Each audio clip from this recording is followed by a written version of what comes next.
Hello everyone, welcome back to Switch Mania, your source for news, reviews, and gameplay on the Nintendo Switch. It is Wednesday, so we're going to go ahead and we're going to do a review on Moonlighter.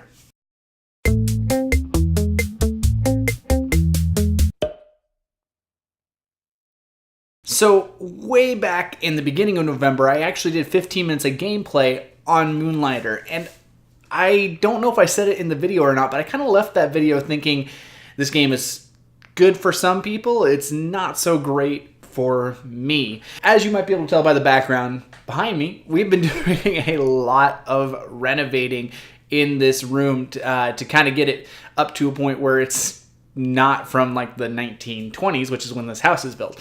And so we've torn down wallpaper, we've torn out flooring. Anyways, I don't want to get too much in the details. I actually created a video talking about all that stuff, so if you're interested in it, I'll leave a card above here. But the point is I've been working my butt off since December 28th on this room and trying to get this room done. And so I haven't had too much time for video games.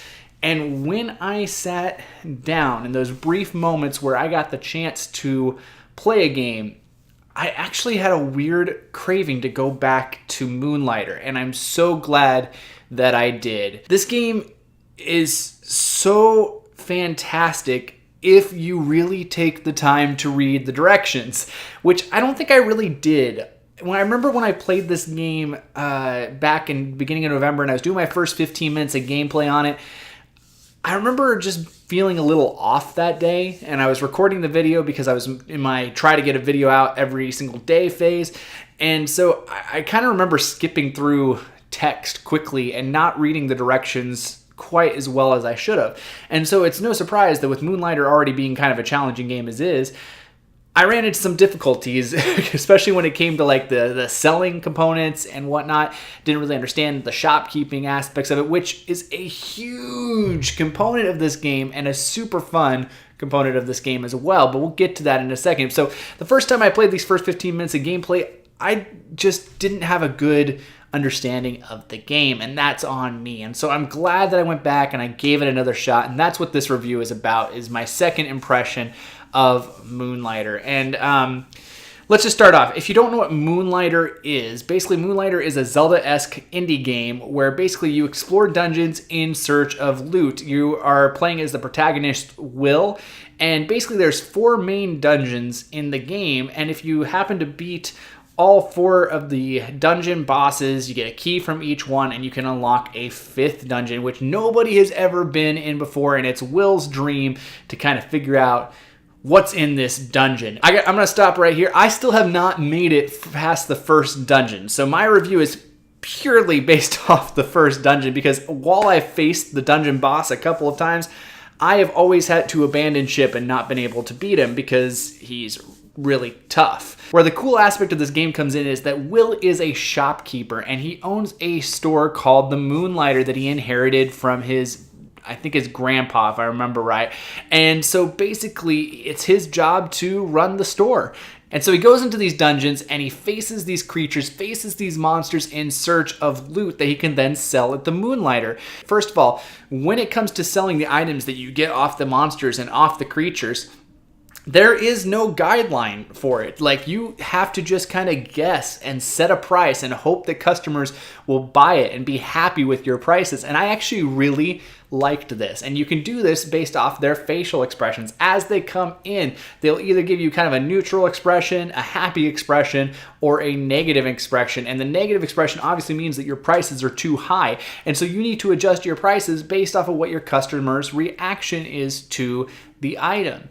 And so I thought this was really, really cool. Not to mention that you can document this in a journal and actually like keep track of what the good prices were, what the bad prices were, what the high prices were. And so it makes for this really interesting gameplay, because normally in a game like this, you would take your loot to a shop and you would sell it to the shop owner for money that you can then use to buy other items.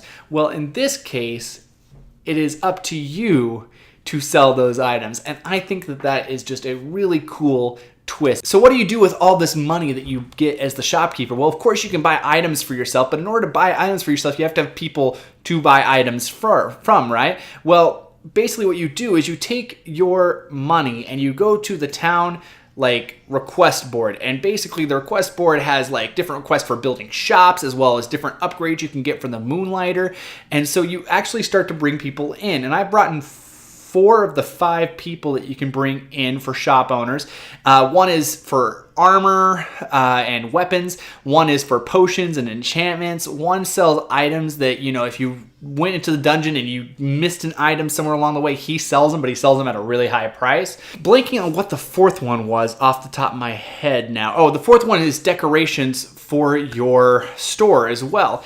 And then the 5th one that I do not have yet, because it cost quite a bit of money to get him, is a banker, so that you can actually store your money and not have to worry about like losing some of it. Plus, I'm pretty sure there's an investment side of the whole thing where you get some interest and whatnot.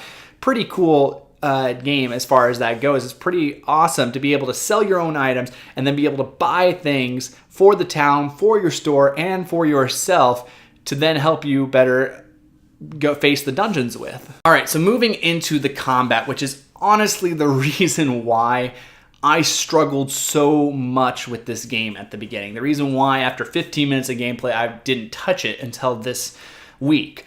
And the combat is tricky at first. Until you understand what each of the different creatures' abilities are, which you can only do through trial and error, you're probably going to die a couple times, and that can get kind of frustrating, and it can seem really tricky. But once you figure out the enemy's different abilities, it's kind of like Hollow Knight, where it's super tough at the beginning, but once you figure out their tricks, you find ways to counteract it. One of the main ways that I ended up counteracting a lot of these people was to do the dodge roll. So I would hit like one of these guys with these giant swords, and I would go ahead and I dodge roll back so he would swing and miss. And this required super quick reaction time, but it worked. And once I got the timing down for it, these guys never hit me again. Ultimately, it's up to you to kind of figure out the different strategies you need to face these creatures. If I'm right, I think this game may still be on sale for $19.99. If not, it's normally a $25 game digitally, or I think you can buy it new for either 30 or 40 bucks physical copy. And those ones can be a little trickier to find, but most retailers still have a copy that I've seen here in Lincoln at least. This game is really challenging, it's really fun, and I'm honestly sucked in, guys. I'm addicted to this game now, and I haven't played anything else this week. I've just sat down and on my free time played Moonlighter. If you're wondering if this game is for you, it's a game that does require maybe a little bit of patience at the beginning because, again, these enemies can be challenging.